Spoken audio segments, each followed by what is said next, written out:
Une romancière qui pour Paris Match a suivi les audiences des viols de Mazan, l'affaire Pélico. Elle en tire aujourd'hui un livre qui mêle le récit de ce procès hors norme à des souvenirs plus personnels aussi pour tenter de comprendre comment ces hommes ont pu en arriver là.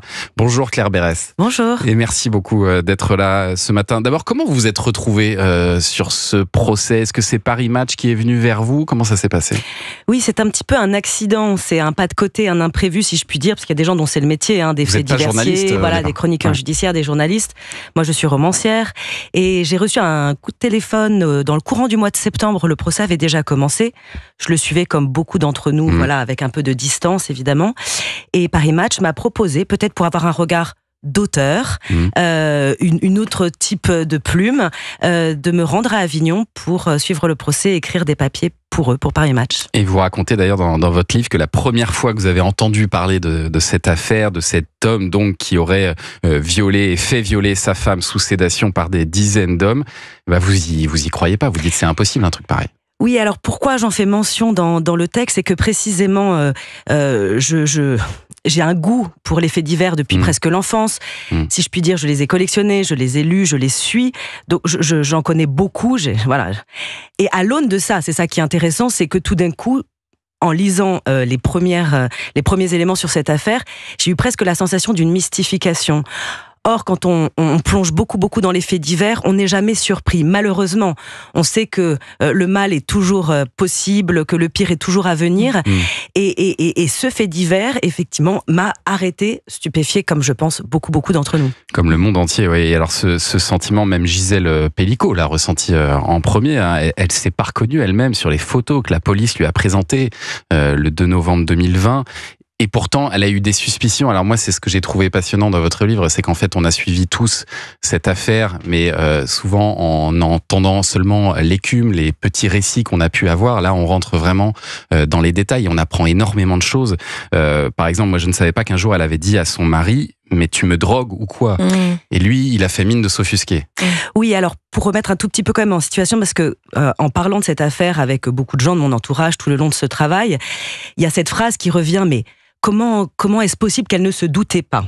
Et je voudrais recadrer tout de suite parce que il faut se mettre à la place des autres. Mettons-nous à sa place une seule seconde. Si vous êtes convoqué au commissariat pour une affaire que vous pensez être tout autre et qu'on vous dit que votre amour, votre compagnon, votre mari de 50 ans, d'un demi-siècle, vous a fait subir des outrages, des abus, des viols à votre insu pendant 10 ans, aucun d'entre nous pourrions y croire, ou la chose est tellement impensable. Tellement alors après, énorme. évidemment, quand on connaît des faits, on relit le passé à l'aune de ces faits, et effectivement, elle a pu s'interroger, mais est-ce qu'il y avait des signes, est-ce qu'il y a des choses que je n'ai pas vues? On sait que cette femme, on le sait aujourd'hui, qu'elle était très troublée par des trous noirs qu'elle ressentait, des absences, des sommeils anormalement longs, où elle se réveillait très tard, où elle ne se souvenait plus quand est-ce qu'elle s'était couchée. Elle pensait, mais comme nous l'aurions tous fait, qu'elle avait sans doute un problème neurologique, qu'elle avait peut-être la maladie d'Alzheimer. Elle faisait des tests en ce sens, les médecins ne trouvaient rien. Elle avait des troubles gynécologiques aussi, dont vous parlez. Effectivement, elle avait des problèmes gynécologiques, mais c'est une femme presque septuagénaire à ce moment-là, qui va voir ses médecins, qui va voir son gynécologue. Elle a une vie saine, c'est quelqu'un qui boit un coup à l'occasion, mais qui ne prend pas de médicaments, qui ne se drogue pas, qui fait du sport. C'est une femme qui a une vie saine, et les médecins non plus ne trouvent pas. Parce que quand on ne sait pas ce qu'on cherche, on ne trouve pas aussi. Je me mets à la place des médecins. Effectivement, à l'aune de ça, elle a essayé de reconstituer l'histoire, et il y a eu quelques moments. Elle avait lancé cette phrase, on en a parlé dans la cour criminelle, elle avait lancé cette phrase, mais tu me drogues ou quoi? Mais comme vous pouvez faire des boutades avec votre conjoint, en disant, mais alors qu'est-ce que t'as fait dans mon dos? Et ce sont des blagues, donc bien sûr, quand après on relit tout avec les éléments, on va s'arrêter sur ces moments-là. Mais il faut remettre en situation, cette femme n'a pas de moyen de se douter de cette double vie de son mari, et qui lui a infligé à son insu beaucoup de nuits pendant 10 ans. Et cette affaire Pélico, évidemment, on le disait, elle a fasciné le monde entier, notamment aussi parce que Gisèle Pélico s'est montrée au grand jour. Elle a voulu ouvrir ce procès au public.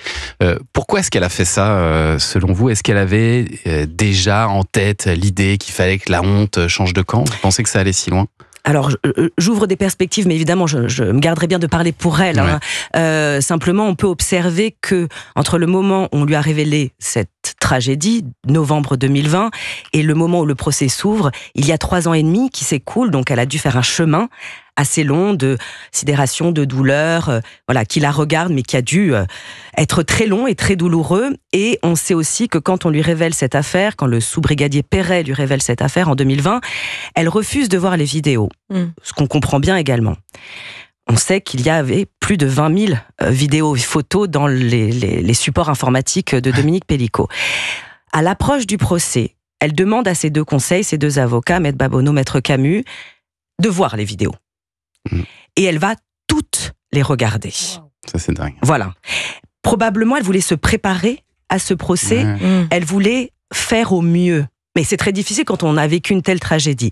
Et probablement, en ne détournant pas le regard des crimes qui lui avaient été infligés, elle s'est probablement dit, il faut que le monde entier aussi ne détourne pas le regard.